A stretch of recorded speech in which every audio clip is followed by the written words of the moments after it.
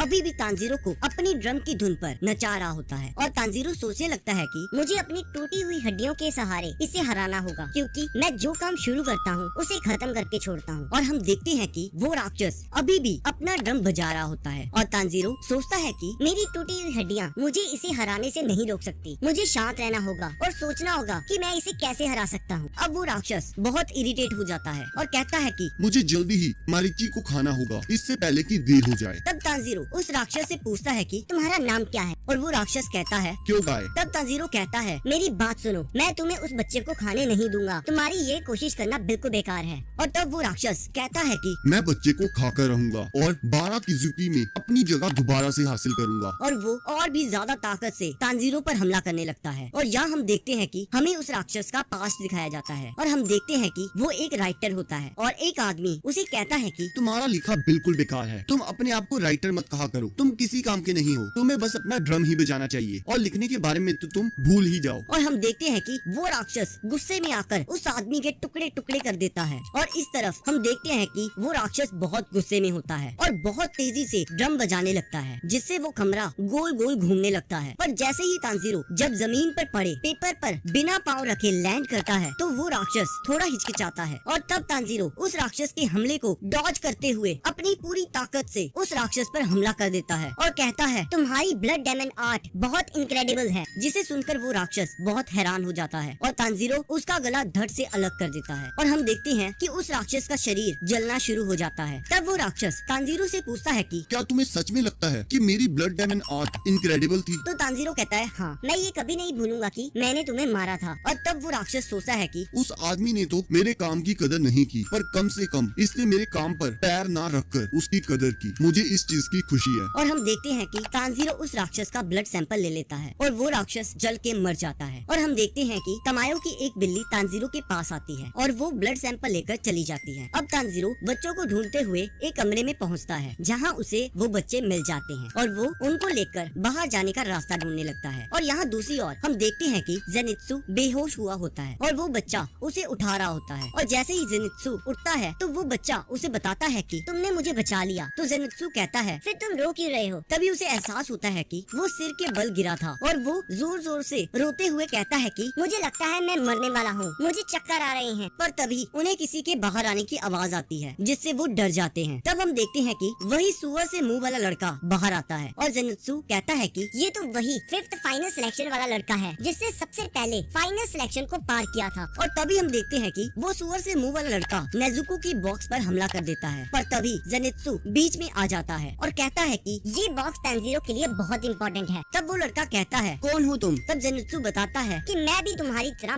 Daemon slayer हूँ। तब वो लड़का कहता है कि मेरे रास्ते से हट जाओ। तुम्हें पता होना चाहिए कि हमारा काम सभी राक्षसों को खत्म करना है। पर जेनित्सु कहता है कि तुम ऐसा नहीं कर सकते। ये बॉक्स तांजीरो को उसकी जान से भी ज्यादा प्यारा है। तब वो लड़का कहता है कि अगर ऐसा है तो मैं तुम्हें इस बॉक्स के साथ ही काट दूंगा। पर जेनित्सु कहता है, तुम्हें जो करना है कर लो, पर मैं नहीं हटूंगा। तो वो लड़का कहता है कि क्या तुम्हें नहीं पता कि इसके अंदर राक्षस है? तो जेनित्सु कहता है कि मुझे शुरू से पता था क्योंकि मुझे तांजीरो के बॉक्स से डेमन की आवाज आ रही थी, पर वो आवाज ह्यूमन से काफी मेल खाती थी और मुझे तांजीरो पर भरोसा है। एक राक्षस को अपने साथ रखने की कोई वजह उसके पास जरूर होगी। और हम देखते हैं कि वो लड़का जेनित्सु को बहुत मारता है, यहाँ तक कि उसका खून निकलने लग जाता है। पर फिर भी जेनित्सु उसे उस बॉक्स को हाथ लगाने नहीं देता। और यहाँ हम देखते हैं कि तांजीरो उन बच्चों के साथ घर से बाहर आ जाता है और जेनित्सु को मार खाता देखकर काफी हैरान हो जाता है। और जेनित्सु तांजीरो को कहता है कि मैंने तुम्हारे बॉक्स को किसी को हाथ लगाने नहीं दिया क्योंकि तुमने कहा था ना कि ये बॉक्स तुम्हें तुम्हारी जान से भी ज्यादा प्यारा है, इसलिए मैंने इसे बचाया। और वो लड़का फिर से जेनित्सु को मारने लगता है और इसी के साथ एपिसोड खत्म हो जाता है। एपिसोड की शुरुआत में हम देखते हैं कि वो सुअर से मुंह वाला लड़का जेनित्सु को पीट रहा होता है। ये देखकर तांजीरो को बहुत गुस्सा आ जाता है और वो अपनी पूरी ताकत से उस सुअर के बच्चे पर हमला कर देता है और उसके पेट पर एक जोरदार पंच मारता है जिससे उसकी हड्डी टूट जाती है। तब तांजीरो कहता है, क्या तुम पागल हो? तुम्हें नहीं पता किसी भी डेमन स्लेयर का एक दूसरे पर तलवार चलाना मना है। तब वो सुअर से मुंह वाला लड़का कहता है, अगर ऐसी बात है तो बिना तलवार के लड़ते हैं। और वो तांजीरो पर हमला कर देता है। तब जेनित्सु सोचता है कि ये ऐसे कैसे लड़ सकता है, इसकी पहले ही हड्डियाँ टूटी हुई हैं। तब तांजीरो उस लड़के से लड़ने लगता है और मन ही मन सोचता है कि इसके साथ लड़ते हुए ऐसा लग रहा है कि जैसे कि मैं किसी जंगली जानवर से लड़ रहा हूँ। तब तांजीरो उसे शांत करने के लिए अपना सिर उसके सिर पर मारता है और हम देखते हैं कि उस लड़के का मांस नीचे गिर जाता है। और जेनित्सु कहता है कि क्या तुम एक लड़की हो? तब वो कहता है, तुमने क्या कहा? तो जेनित्सु कहता है, कुछ नहीं। तब तांजीरो कहता है कि अब तुम्हें शांत हो जाना चाहिए, मैं तुमसे नहीं लड़ना चाहता। पर वो लड़का कहता है कि नहीं, तुम्हें मुझसे लड़ना होगा। और वो अपना नाम इनोस्के बताता है। तब तांजीरो कहता है कि इसे स्पेल कैसे करते हैं? तब वो लड़का कहता है कि मुझे नहीं पता इसे लिखते और पढ़ते कैसे हैं। और हम देखते हैं कि अचानक ही वो बेहोश हो जाता है और तभी सभी तानजीरो के सर की तारीफ करने लगते हैं कि वो कितना स्ट्रॉन्ग है। तब ज़ेनित्सु सोचता है कि तानजीरो के सिर पर एक भी खून की बूंद नहीं है। किसी का सिर इतना ज्यादा हार्ड कैसे हो सकता है? अगले सीन में हम देखते हैं कि इनोसुके सोया होता है और जैसे ही वो उठता है तो वो कहने लगता है कि मुझसे लड़ो। पर तानजीरो उसे कहता है कि हम मरे